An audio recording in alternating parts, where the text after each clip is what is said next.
Kita tidak tahu persis apa sebenarnya maksud pernyataan Anies yang tersirat di balik orasi yang disampaikan di depan para pendukungnya itu. Apakah Anies memang sudah memiliki pengalaman empiris dan rekam jejak terbaik terkait dengan soal mobil listrik, sehingga dia berani melontarkan kritikan pedas kalau mobil listrik menjadi penyebab polusi udara dan biang kerok kemacetan selama memimpin wilayah ibu kota?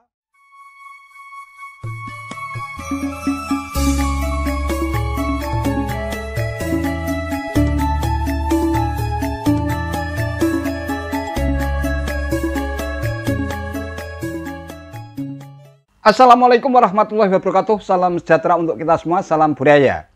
Sahabat-sahabat Terminal Budaya yang sangat saya hormati, saat menyampaikan pidato dan orasi politik dalam deklarasi dukungan dari relawan Amanat Indonesia alias Anies di Tenis Indoor Senayan, Jakarta pada hari Minggu 7 Mei 2023, bakal Capres Anies Baswedan melontarkan kritikan tajam terhadap kebijakan subsidi mobil listrik yang diluncurkan pemerintah.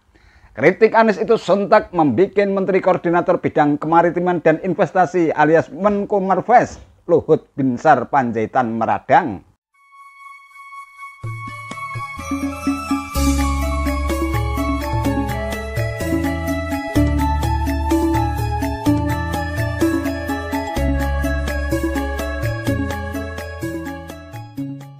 Seperti dilansir fajar.co.id 9 Mei 2023, Menteri Koordinator Bidang Kemaritiman dan Investasi alias Menko Marves Luhut Binsar Panjaitan bercerita soal perjuangannya untuk mewujudkan subsidi kendaraan listrik di tanah air. Menurutnya, karena mendorong terrealisasinya kebijakan itu, tak jarang dirinya harus berkelahi dengan Kementerian Keuangan. Dalam hal ini, Luhut mempertahankan kebijakan tersebut demi menekan emosi karbon. Electric vehicle alias EV itu saya dorong habis-habisan. Saya kadang berkelahi dengan Kemenkeu. Mereka bilang, wah ini insentif. Ini kan carbon emission, harus kita dorong. Kasih insentif juga. Kita harus secepat mungkin membuang bus, sepeda motor, sama mobil yang karbon emisinya tinggi. Kata Luhut saat ditemui di The Westin Jakarta Selasa 9 Mei 2023. Luhut juga menjelaskan bahwa sebenarnya mudah bagi Indonesia untuk menerapkan kebijakan subsidi kendaraan listrik. Pasalnya Indonesia tinggal mengikuti benchmark, yakni Vietnam dan Thailand. Gampang kok, benchmarknya saja dengan Thailand atau Vietnam. Kalau Vietnam, Thailand bisa dikasih, masa kita nggak bisa, tandasnya. Diberitakan sebelumnya, bakal calon presiden alias Capres Anies Baswedan melemparkan kritik kepada pemerintah soal kebijakan subsidi kendaraan listrik. Menurutnya, kebijakan tersebut bukan solusi untuk menghadapi tantangan masalah lingkungan hidup.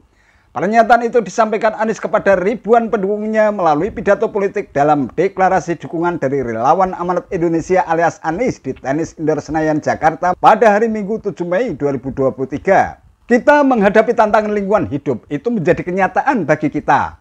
Solusi menghadapi masalah lingkungan hidup apalagi soal polusi udara bukanlah terletak di dalam subsidi untuk mobil listrik. Yang pemilik mobil-mobil listriknya adalah mereka-mereka yang tidak membutuhkan subsidi, kata Anies Baswedan. Anies juga menilai bahwa kebijakan subsidi mobil listrik justru tidak menjadi solusi atas permasalahan lingkungan. Sebab menurutnya emisi karbon yang dikeluarkan mobil listrik justru lebih tinggi daripada emisi karbon dari bus dengan bahan bakar minyak alias BBM. Selain itu, kata Anies, mobil listrik justru akan menambah kemacetan di jalan. Terlebih jika yang diperbanyak adalah mobil listrik pribadi, bukan kendaraan listrik untuk transportasi umum dan kendaraan logistik. Kenapa itu bisa terjadi? Karena bisa memuat orang banyak sementara mobil memuat mobil sedikit. Ditambah lagi pengalaman kami di Jakarta bahwa kendaraan pribadi berbasis listrik, dia tidak akan mengganti mobil di garasinya, tetapi menambah mobil di jalanan menambah kemacetan di jalan, imbuh Anies. Wow! Kita tidak tahu persis apa sebenarnya maksud pernyataan Anies yang tersirat di balik orasi yang disampaikan di depan para pendukungnya itu. Apakah Anies memang sudah memiliki pengalaman empiris dan rekam jejak terbaik terkait dengan soal mobil listrik, sehingga dia berani melontarkan kritikan pedas kalau mobil listrik menjadi penyebab polusi udara dan biang kerok kemacetan selama memimpin wilayah ibu kota?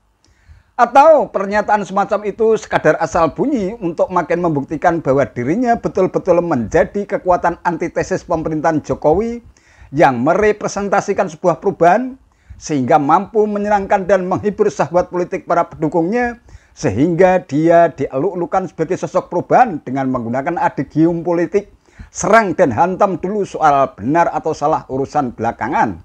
Wallahu a'lam. Itu saja yang bisa saya sampaikan. Terima kasih atas perhatiannya. Wallahul muwaffiq ila aqwamit thoriq. Wassalamualaikum warahmatullahi wabarakatuh.